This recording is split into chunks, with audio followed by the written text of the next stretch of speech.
ইফতারের সময় দেখবেন, আমি অনেককে দেখেছি আর কি, প্রথমেই হাত দেয় আলুর চপে, প্রথমেই হাত দেয় ডিমের চপে, প্রথমেই হাত দেয় কিমাতে। না, এটা করা যাবে না।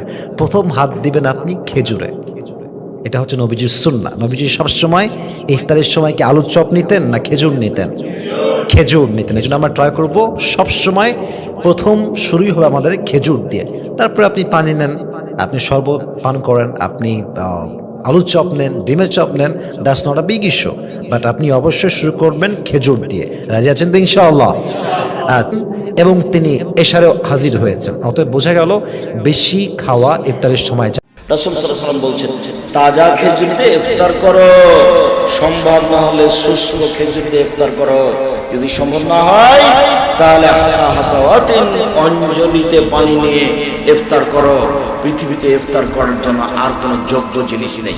আম, জাম, লিচু, কলা, কাঁঠাল, বেল, তাল, নারিকেল, আনারস, আর ওই যে কি যে এখন ড্রাগন। বিসমিল্লাহ, মুখে কি দিতে হবে?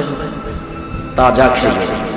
যদি সম্ভব না হয় তাহলে পানি। সারা পৃথিবীর মানুষের জন্য সহজ। কোন কোন খাবার দিয়ে সাহরি ও ইফতার করা সর্বোত্তম হবে? ইফতার এবং সাহরির জন্য সবচেয়ে উত্তম খাবার হলো খেজুর।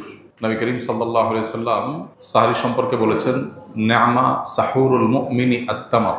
ইমানদারের কতই না উত্তম সাহরি হলো খেজুর। তিনি ইফতার করতেন সাধারণত খেজুর দিয়ে, এবং যে খেজুর দিয়ে তিনি ইফতার করতেন সেটা ছিল আধা পাকা আধা কাঁচা। খেজুর সাধারণত গোড়ার অংশ থেকে পাকা শুরু হয়, এরপর আস্তে আস্তে মুখের অংশের দিকে যায়। গোড়ার অংশ থেকে অর্ধেক পেকেছে, নরম হয়েছে, আর বাকি অর্ধেক কচকচে কাঁচা। এই খেজুরকে বলা হয় রোতাব। নবী সাল্লাল্লাহু আলাইহি সাল্লাম এটা দিয়ে সাধারণত ইফতার করতেন। গরমের সময়, রমজান হলে এটা পাওয়া যায়। এটা যদি না থাকতো তাহলে সরাসরি সাধারণ যে খেজুর সেটা দিয়ে তিনি ইফতার করতেন, পুরো পাকা খেজুর দিয়ে ইফতার করতেন। অতএব ইফতারের জন্য খেজুর হলো সবচেয়ে উত্তম আইটেম। কিন্তু এটা জরুরি কোনো জিনিস না, আবশ্যক কোনো বিষয় না যে ইফতারের জন্য খেজুর হতেই হবে, খেজুর ছাড়া ইফতার হবে না, এমন কোনো কথা নেই। কেউ যদি বড়ই দিয়ে ইফতার করে রোজা হয়ে যাবে। কত মানুষ দামি দামি খেজুর দিয়ে ইফতার করে কিন্তু তার রোজা আল্লাহর কাছে কবুল হয় না। আবার অনেকে হয়তো সামান্য এক ঢোক পানি দিয়ে ইফতার করেন, অথবা অন্য কোনো খাবার দিয়ে ইফতার করেন, খেজুর কেনার সামর্থ্য নাই, কিন্তু তার রোজা আল্লাহর কাছে কবুল হয়ে গেছে। এই জন্য রোজার সাথে এই ইফতারের আইটেমের সম্পর্ক তেমন গভীর কোনো সম্পর্ক নাই। তবে হ্যাঁ, সামর্থ্য যখন থাকবে অনেক কিছুর, তখন খেজুরকে আমরা অগ্রাধিকার দেব সুন্নাহ হিসাবে। নবী সাল্লাল্লাহু আলাইহি ওয়াসাল্লাম, আল্লাহ আমাদেরকে তৌফিক দান করুন। ঠিক একইভাবে সাহরির জন্য এই একই খাবারকে বিশেষভাবে গুরুত্ব দেওয়া উচিত। সাহরিতে আমরা সাধারণত ভাত, মাছ যাই খাই না কেন, একটা খেজুর আমরা খেয়ে নিতে পারি, একটু খেজুর খেতে পারি, দুটা খেজুর খেতে পারি, তাহলে সেক্ষেত্রে আমাদের সাহরিতে খেজুর খাওয়ার যে সুন্নাহ সেটা আদায় হয়ে যাবে ইনশাআল্লাহ। আরেকটা গুরুত্বপূর্ণ বিষয় হলো যে খেজুরের মধ্যে প্রচুর পরিমাণে খাদ্য শক্তি আছে, অনেক বেশি এনার্জি আছে, যার কারণে খেজুর এটা যখন ইফতার এবং সাহরি উভয়টাতে খাওয়া হয় তখন রোজা রাখাটা মানুষের জন্য সহজ হয়। আর সবচেয়ে বড় কথা হলো নবী করিম সাল্লাল্লাহু আলাইহি ওয়াসাল্লাম সুন্নাহ, অতএব সেই চেষ্টাটা আমরা করব। কিন্তু কারোর যদি খেজুর কেনার সামর্থ্য না থাকে, কেউ যদি খেজুর ছাড়াও ইফতার করেন, যেটা বলছিলাম, তার রোজার সওয়াবে কোনো ঘাটতি হবে না, বরং রোজা নির্ভর করে তার তাকওয়ার উপরে, তার রোজার যে দাবি আছে, রোজার যে অন্তর্নিহিত দিকগুলো আছে সেগুলো বাস্তবায়ন করার পর। আল্লাহ আমাদেরকে তৌফিক দান করুন। রোজা অবস্থায় কোনো ব্যক্তি যদি সফরে বের হয় তাহলে তার বিধান কি? সফরে বের হলে মুসাফির রোজা রাখবে নাকি রাখবে না? সফরের দূরত্ব যদি হয়, মুসাফির যদি হয়, এই ব্যক্তি রোজা রাখা বা না রাখার ক্ষেত্রে স্বাধীন। শরীয়ত তাকে রোজা রাখতে বাধ্য করে না। তবে যেই রোজা সফরের কারণে রাখা হবে না, সে রোজা রমজানের পরে রেখে দিতে হবে, এবং এর কারণে তার কোনো গুনাহ হবে না। আল্লাহ বলেছেন, ফামান কানা মিনকুম মারিদান আও আলা সাফারিন ফাইদ্দাতুম মিন আইয়ামিন উখরা।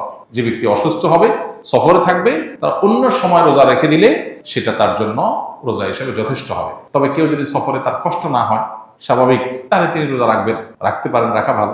আর যদি কারো কষ্ট হয়, তার জন্য বরং কষ্ট না করে, সফরে আল্লাহ সুযোগ দিয়েছেন যেহেতু, সে অপশন নিতে পারে, নেওয়া উচিত। নবী সাল্লাল্লাহু আলাইহি ওয়াসাল্লাম থেকে এটা প্রমাণিত, এবং এটাতে কোনো হেজিটেশন করা উচিত না। হ্যাঁ, অনেকে এমন আছেন যে রমজান পরে আমার আর রাখা কঠিন, কাজা রাখার সুযোগ হয় না, হবে না, তাহলে আমার কষ্ট হচ্ছে না, তাহলে তার জন্য রাখা উত্তম। কিন্তু সফর অবস্থায় শরীর আমাদেরকে রোজা রাখতে বাধ্য করে না। আমরা চাইলে রাখতে পারি, চাইলে ভাঙতে পারি, কিন্তু যেটা ভাঙবে সেটার বিনিময়ে যতগুলো ভাঙবে ততগুলো আবার রমজানের পরে রেখে দিতে হবে। কিস্তিতে মোবাইল বিক্রি করা জায়েজ আছে কিনা, বা বিক্রি করলে গুনাহ হবে কিনা, বিস্তারিত বুঝিয়ে বলবেন। কিস্তিতে মোবাইল বিক্রি করা বা অন্য যে কোনো জিনিস বিক্রি করা জায়েজ আছে। কিস্তিতে কেনা বেচা মৌলিকভাবে জায়েজ। সাহাবীদের মধ্যেও কিস্তিতে কেনা বেচার এই কালচার ছিল। নবীজি সাল্লাল্লাহু আলাইহি সাল্লাম এই ব্যাপারে কোনো নিষেধাজ্ঞা আরোপ করেন নাই, বরং তার সম্মতি পাওয়া যায়, সেখান থেকে বোঝা যায় যে কিস্তিতে কেনাবেচা করা জায়েজ আছে। এখন কিস্তিতে কেনাবেচা করলে যেটা হয় সাধারণত নর্মাল কিস্তিতে, যদি আমাদের বড় বড় বিভিন্ন আপনার কোম্পানিগুলো তাদের ফ্রিজ বা বিভিন্ন আইটেম বিক্রি করার ক্ষেত্রে কিস্তিতে বিশেষ পলিসি অবলম্বন করে, যেগুলোর কারণে সেটা নাজায়েজ হয়। এমনিতে জেনারেল কিস্তিতে ধরুন আপনি একটা জিনিস, একটা মোবাইল কিনলেন, ওইটার দাম ধরেন 10,000 টাকা, কিস্তিতে কিনলেন, আপনার কাছ থেকে 12,000 টাকা দাম রাখলো, 12টা কিস্তি করে দিল, এটা জায়েজ আছে, এটা নাজায়েজ না। কিন্তু এটা কোনো প্রক্রিয়া আপনার নাজায়েজ হয়, সেটা আপনাকে ভালো করে জেনে নিতে হবে যে আপনি যখন কিস্তিতে কোনো বিশেষ লেনদেন করবেন, বিশেষ করে যখন সেখানে এই সহজ লেনদেনের বাইরে আরো কোনো শর্ত আরোপ হবে, তখন আপনাকে ভাবতে হবে যে সেটা শরিয়া আপনাকে অনুমোদন করে কিনা। রমজান মাসে কিছু কিছু মসজিদ কয়েক মিনিট আগে আজান দিয়ে দেয়, সেক্ষেত্রে আমরা কোন আজানটি অনুসরণ করে রোজার ইফতার করব? সূর্য ডুবেছে এটা নিশ্চিত হয়ে গেলে আমরা ইফতার করতে পারবো। ইফতারের সাথে আসলে তো আজানের সম্পর্ক নাই, যদিও আমরা সূর্য ডুবার পরপরই আজান দিয়ে থাকি মসজিদগুলোতে, অতএব সূর্য ডুবার আজান দুইটাকে আমরা একই অর্থে ধরে নিয়েছি। যদিও ইফতারের টাইমিং এর সাথে আজানের সম্পর্ক নেই, সম্পর্ক কিসের? সূর্য ডুবার। অতএব সূর্য ডুবেছে এটা নিশ্চিত হয়ে গেছেন, আপনি ইফতার করতে পারবেন। এত মিনিটে সূর্য ডুবে গেছে, এত মিনিট পার হয়ে গেছে, মানে নিশ্চিত আপনি ইফতার করতে পারবেন। আজান 2 মিনিট পরে দিলেও কিছু আসে যায় না। এখন কোন মসজিদে যদি মুয়াজ্জিন